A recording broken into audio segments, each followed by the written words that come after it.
Hi everyone, I'm sure most of you do know me. So I want you all to have a look at the picture behind me. What are your thoughts on this picture? Keep those thoughts in mind, hopefully by the end you'll add to them or change some of them. So if you all don't know, I'm Muslim and I am proud.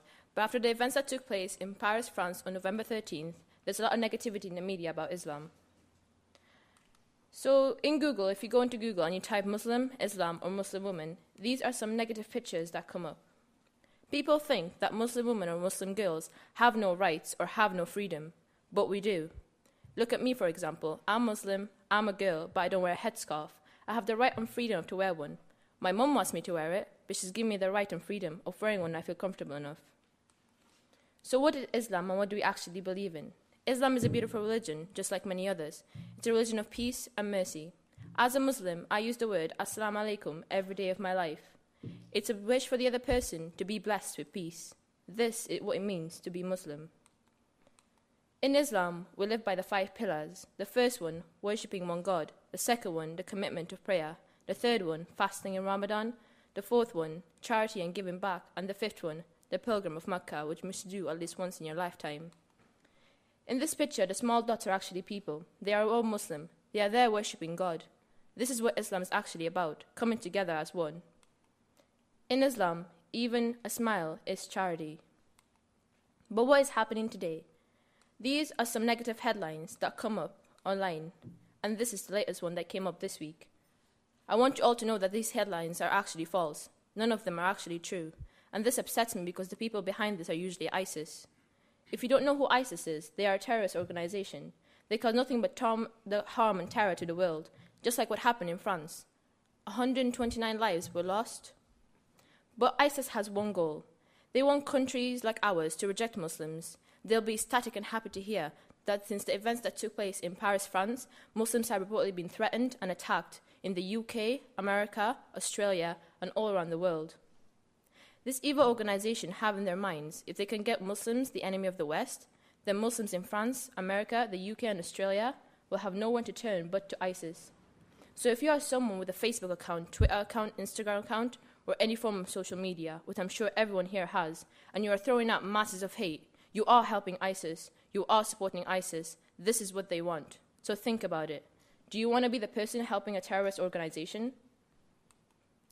People think that ISIS only kills non-Muslims, but as a matter of fact, they don't. They also kill Muslims. Most of ISIS's victims are Muslims, like what's happening in Syria right now. Therefore, ISIS is not Muslim and is not the face of Islam. In Islam, we believe whoever kills an innocent person is as if they've killed all of humanity. That's why all Muslims stand together against ISIS. Therefore, terrorism has no religion, and terrorism is not the face of Islam.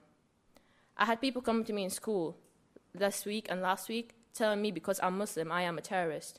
And this is something I go through every day of my life, and it's become worse since what happened in France. But how has this affected Muslims around the world? If you haven't heard, on November 15th, a man pushes a Muslim woman into an oncoming underground train in London. Why?